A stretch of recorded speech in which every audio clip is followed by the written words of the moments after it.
আসসালামু আলাইকুম। দেখেন আমরা বাসলে চলে আসছি। এই যে এখানে একটা পুরানো বট গাছ আছে। বট গাছটা কিন্তু অনেক ছড়ানো। দেখেন বট গাছটা অনেক ছড়ানো, অনেক সুন্দর। আর আমরা এখন বোটে যাব। এই যে এখানে বোট, আমরা নিজেরাই একটা বোট নিয়ে যাব।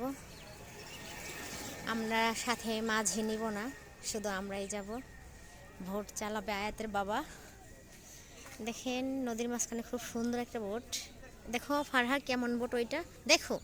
দেখছি। তুমি সোজা হয়ে তাকাও, অনেক সুন্দর না? অনেকটা ওইটা কেমন বোট? এরকম বোট আমি মনে হয় দেখি না। এটা নৌকাও না, বোটও না, ট্রলারও না। ওইটা আসলে কি আমি জানি না, আপনারা জানলে জানাবেন কমেন্টে। হুম, অনেক সুন্দর। আমরা ওই বোটটা নিয়ে যাব, ওই সুন্দর বোটটা নিয়ে যাব আমরা। শুধু আমরা, আমার মেয়ে, আমি আর আমার হাজবেন্ড, আমরাই যাব। মাঝে নিব না সাথে। অনেক মজা হবে। দেখেন অনেক সুন্দর। ওই জায়গায় যাব আমরা।